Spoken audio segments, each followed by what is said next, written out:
So for anyone wondering where Robert Pattinson wandered off to after the Twilight franchise, he's in this movie, and he's pretty damn good.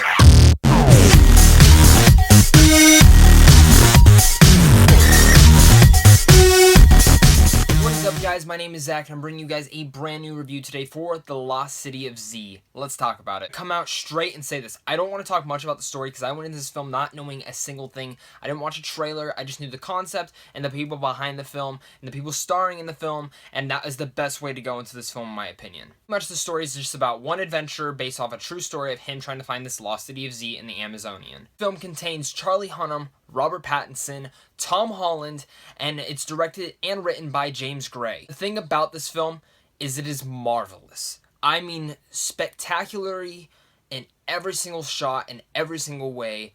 I absolutely adored this film and loved every single second of it. Performances in here, everyone gives their A game. This is everyone's best performance to date. Charlie Hunnam does a fantastic job in this film, and there are some scenes in here where it was Oscar worthy. I really was amazed by his performance in here. I've never thought of him on this level of acting, and he blew me away. I would love to see him in other things as well. Pattinson as well does his best performance ever. I loved him in The Rover a couple years ago with Guy Pearce, but this shows that he is here to play. Twilight, fuck Twilight. This is the film that really defines who he is as an actor, and he was fantastic for as a supporting actor. Of course, Tom Holland, our new Spider-Man, he's great in whatever he's popped into, but in the small role he's in here, he has some great emotional parts, and I loved seeing him in this, especially the third act of this film. How great he is in it just blew me away. All the other supporting actors in here as well, everyone did a great job in here. Director got some great acting out of every single person in this film. Film really succeeds because of the director. James Gray directs this film in such a fantastical way that people do not direct films in anymore. Last film that I really saw that was directed in this way was Hacksaw Ridge last year by Mel Gibson. It's directed in such a classical and contemporary way where it's like you're watching an old film from the 1920s, 1930s, 1940s, whatever you want to call it, but that's what it felt like watching this film. From every shot to every moving scene, through every story beat, it feels like that kind of story. And to me, this film is going to be called a classic in the years to come. And this is a film that they will show in film school and film studies because people will want to study how they made this film. Like I said, the shots in this film are beautiful. They are like hand-painted scenes. Every single shot and every single second looks like it was just painted onto the screen in such a beautiful way. And I don't know how the cinematographer or even the director even dreamed of getting scenes like that, or if it was just pure luck. But however they got it was magnificent to see, because I've never seen such beautiful shots in a film in such a long time. Every single shot was just eye candy to my eyes, and I loved seeing that. Honestly, if film fans just dream to see that on the big screen. The biggest thing about this film is that some films where it's like the beginning it locks you in, and then as it kind of goes through you kind of start losing feeling like, okay, let's end this film. This film, the only negative I can honestly say for the film is that the beginning of the film does go as a slow beat.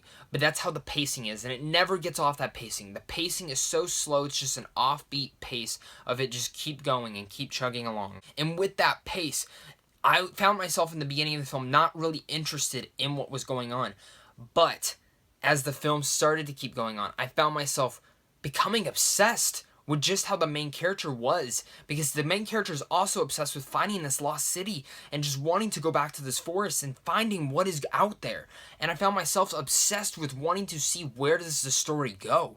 And as this kept going on and on and on, I found myself just intrigued with the story and with the characters and what is going on and where is going to happen and what is this lost city. And it's kind of just how Zodiac was. And that film where Jake Gyllenhaal's character was obsessed with the Zodiac killer, it's the same concept here, and that same beat and that same tone and that same feeling and pacing is all in this film, and that made it such a wonderful guest to see, because I've not seen that pacing since Zodiac, and seeing it in this film was fantastic. It really made me so intrigued by that by the end of the film, I didn't want it to end. I wanted it to keep going even though the story was done. Might I say, the ending shot for this film is one of my favorite ending shots I've ever seen in a film. That said, though, I am completely in love with The Lost City of Z. This is absolutely probably going to end up being one of my favorite films that I've seen in 2017. I can't tell you enough how much I adore this film, and Amazon Studios is killing it with the films that you're making. I totally agree. If you can go out and see this film this weekend, check it out by a local theater near you, or check it out when it does come close to you, because The Lost City of Z really is going to be an A+ from me. Cannot recommend this film enough. I don't think this film's going to be for everyone, but I think this is a film that almost anyone, any film lover needs to see. And if you're just a fan of movies and stories like this biopic of an adventure type, just a great story and great character development, and seeing just a story that an adventurer that no one really hears of, check this film out. I think you're really going to like this film. Guys said, comment down below, let me know what did you guys think of this film, and also, did this review make you pumped up for the film now if you haven't seen it yet? If you guys like this review and you want to see more, make sure to like and subscribe. Lots more movies coming out this summer. We got indie films, big blockbuster films. Let's all talk about them when they're all coming out. Guardians of the Galaxy does come out next week, and I can't wait to talk about that film and watch it. God, can't wait. But besides that, guys, thank you guys so much for watching. Enjoy the rest of your day.